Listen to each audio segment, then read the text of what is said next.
What's up mga tol? So may re-repair na naman tayo ditong isang power box, no? Ayan, switch media, Bluetooth speaker. So ang reklamo ng customer na ito mga tol, wala daw siyang sounds, no? Pero check natin, no? Ayan, naka-on na. So may ilaw naman siya mga tol, nakasindi naman, tsaka gumagana yung USB niya. So walang problema yung system natin, okay naman. So may sindi naman. So ganda ng pindutan mga tol. Ayan. Kahit nakasagad na yan, 60. Ayan. Ganda ng display mga tol, no? Napaka-elegante. So wala talaga, no? Mga tol. So kapag ka ganito mga tol, either yung may mga wires na disconnected, yung patungong speaker, or yung amplifier niya mismo. So buksan muna natin mga tol. Okay. So ayan, nabuksan na natin mga tol, no? Alin yung bolt niya. Buksan ko na. Ayan. Okay. Ito yung loob niya mga tol. So naka-isolate yung Bluetooth module niya mga tol. Naka-isolate doon sa amplifier niya. Siguro na doon sa loob nito yung amplifier na ito. Teka lang mga tol na. So tanggalin lang natin tong mga tornilyong to para makita natin yung amplifier niya sa loob mga tol. Sige. So ito na yung amplifier niya mga tol, no? Ayan. Ito yung mga dalawang speaker output niya. Ayan. Ito naman yung supply dito. Dito naman yung 12 volts patungong battery. Ayan, may switch tungo dito. Ayan. So maliit lang components na ito mga tol. So ito yung patungong LED tsaka system niya mga tol. Ayan. So para sa mga newbies, kung nalilito kayo at nag-aalangan sa mga connections, tapos takot kayo na magtanggal kasi baka magkabaliktad, picturean nyo na lang. So ito yung audio amplifier IC niya mga tol. So dito tayo mag-focus, no? So tignan natin sa likod, banda likod yung mga tol, no? So dito yung ground niya mga tol, no? Ayan. So parang no? Discoloration. So parang may problema to. Indikasyon yan mga tol na uminit. So tanggalin mo natin tong heatsink niya para makita natin mismong IC. Okay, matapos ko ng hot air to mga tol, tanggalin na natin yung heatsink niya. Ang liit, ang cute mga tol. So kung mapapansin niyo dito mga tol, kita nyo parang nasunog na nga talaga. Ang liit lang kasi ng IC na to. Nako, parang di rin kita yung value niya mga tol, no? Ayan. Nangingitim na mga tol, no? Ayan. So linisan muna natin to mga tol para makita natin yung mismong value niya. So ayan, tapos ko nang malinisan mga tol. Malabo sa camera ito. Ayan. Kita nyo? Ayan, yung bandang giliran niya nangingitim. So nasunog nga to, kumpirmado. Ayan. So ayan, magko-continuity test tayo gamit ang tester natin. Check natin kung may mga nakapalibot pa ba nga pyesa na sira din, no? Sa pyesang to. So may digital tester tayo dito. Check lang natin mga tol, no?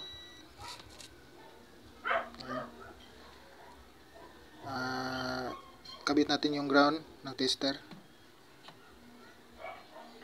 Wait lang wala kasing tagahawak mga to. Ayan, natanggal ulit. Wait. Try natin na continuity test mga tol. Maghahanap tayo ng short, no? Magbabas. Okay, yan yung ground nya. Dito banda, ayan, tumunog naman. Okay. So short siya. Ito banda. So nagbabas siya mga tol, no? Daming bass dito, oh. Ayan. So output to ng speaker. So dapat dito nagbabas. Dito sa kabila naman, ayan. Ito yung supply niya. So okay naman mga tol, wala namang short sa supply tsaka ground. Ayan, magkabilaan yan. So ayan, ito yung supply niya, 21 volts yan. Dito naman banda, wala naman mga tol, walang bus. So ang nakakapagtataka, ito yung output ng speakers natin. Ayan, nagsushort siya mga tol. So dito dalawang capacitor yung gamit niya, dalawang 25 volts mga tol. Ayan. So kapag ganyan below 25 volts dapat yung supply nito mga tol. Ang nakakapagtataka lang yung mga pin dito, yung output ng speakers natin ay nagso-short siya mga tol. So malamang sa malamang sira tong IC na to mga tol. So tanggalin natin. So ito na yung IC niya mga tol, no? Liit lang. Ayan, sunog na sunog. So kung mapapansin nyo dito, kita yung bakas ng pagkasunog niya mga tol. So kita nyo yung mga kapasitor niya isa. So nahubaran na dahil sa hot air yan mga tol, no? Okay lang naman pa rin yan. So dito, ayan, nawala na yung mga beep niya mga tol, no? Bass niya. So wala na yung short niya dito banda sa output ng speakers natin. So meaning to say, yung IC talaga yung sira kasi nang tinanggal natin siya, nawala na yung mga shorts niya. So ito lang yung problema na talaga. So nawala na yung value nito. So ito malaking problema na to mga tol, no? Hanap lang tayo ng pamalit o paraan. So ayan mga tol, so wala talaga tayong mahanap na pamalit nito. Oh no. So gagawa na lang natin ng kaibang diskarte to mga tol. Sana naman tayo ng ganito kasi wala talagang kapag ganitong mga pyesa talaga disposable. Yan. Yung ibang technician nga hindi na lang nila nire-repair, no. Hindi na nila tinatanggal kapag ganito yung sira. Kasi nga walang pyesa na nabibili. Online lang. Pero sa kaso ko nito, hindi naman natin makita yung value nito. Hindi natin makita yung input niya, yung saan yung output, inverting, yung yung pin out niya, yung patungong inverting input, yung output ng speaker. So yan lang naman yon. Pero marami pa rin tayong i-consider kapag kaganyan mga tol, no? Gaya ng maghanap tayo ng audio IC na swak doon sa supply ng lalagyan natin. Tsaka basta marami pa tayong isalang-alang mga tol kung magka-convert at mapapalit tayo ng audio IC niya. Pero kaya pa rin natin to mga tol, no? Kaya para sa mga newbie dyan, sundan nyo lang yung gagawin ko dito mga tol, mga diskarte. Yan, so yung iba mga tol, ito yung ginagamit nila na pang-convert. Kaso, 5 volts lang yung supply nito. So hindi to pwede mga tol. Okay lang to sa mga maliliit na supply na Bluetooth speakers. Pero sa kaso natin, 21 volts yung supply niya. Kaya hanap tayo ng audio IC na suswak dun sa pangangailangan ng 21 volts. So ito, ano ba ang number nito? TDA 70574. Ayan. Malabo sa camera. Pero na-try ko na to mga tol. Ano lang, kagana naman siya kaso garalgal yung kasi yung supply dapat dito 12 volts lang. So hindi talaga pwede, iinit siya. Tutunog siya ng mga 10 seconds. Kaso magagaralgal siya pagkatapos. So hindi ito pwede kasi 12 volts lang yung VCC niya. So hanap lang tayo ng ibang paraan. Try natin yung amplifier nito. Yan, kita nyo. Nahanap ko to dito sa stock room. May nakita ko dito mga 100 watts yung kanyang output power niya. So okay to, no? Tignan ko lang muna kung okay ba, kung pwede ba.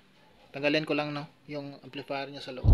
So ayan mga tol, kinabit ko na lang para di na lang humaba yung video natin mga tol.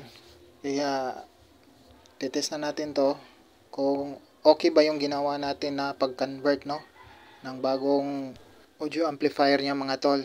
So trial pa lang tong gagawin natin. Yan, nakabit ko na.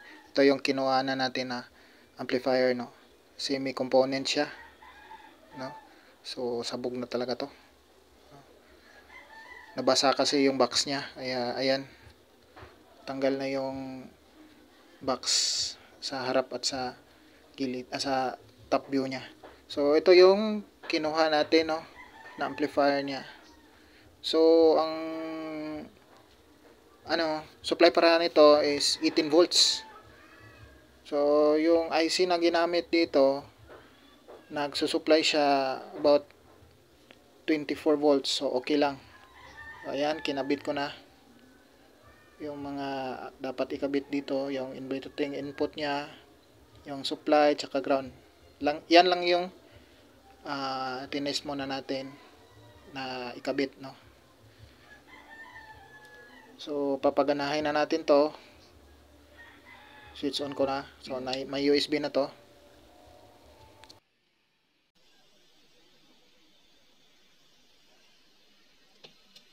USB mode. Yan, tingog.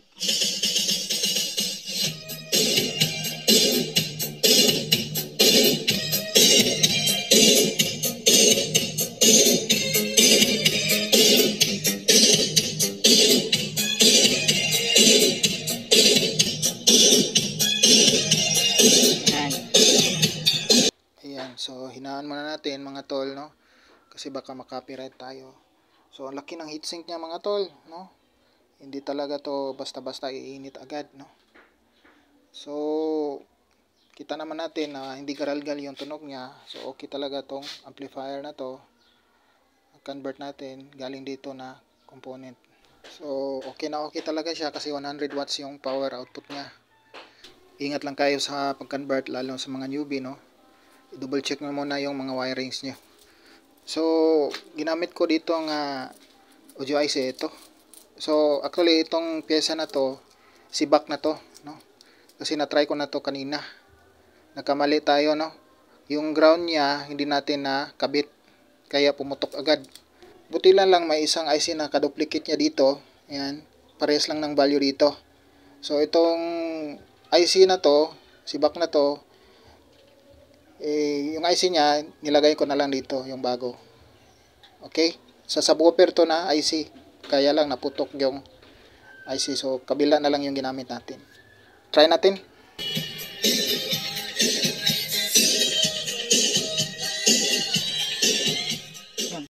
Okay mga tol, no? Medyo makalat lang talaga akong mag-wiring. Pasensya na kayo. So huwag na lang kayo malito, no? Ang wiring nito, hanapin nyo lang yung supply niya, yung input niya, yung para sa signal, tsaka yung para sa output ng speaker niya. Yan lang, no? Huwag na kayong malito. So para malagay natin to dito sa loob, gagawin natin, lalagariin na lang natin tong board niya. Okay? Okay, nalagari ko na mga tol, no? Ito na yung board niya. Na-isolate ko na to. So ito yung ground niya mga tol. So make sure nakakabit talaga yan. Kung hindi yan nakakabit, sabog talaga. Medyo makalat nga lang ako talaga mag-wire mga tol, no? Wirings niya. Pero dinouble check ko naman yan. Yan, nilagari ko. So na-isolate ko lang yung isang circuit niya. So make sure lang yung ground niya nakakabit talaga. So switch on ko na. Test natin. Mamaya muna natin to itutornilyo mga tol. So ipapatunog na muna natin to. Obserbahan ng ilang mga oras mga tol. USB mode.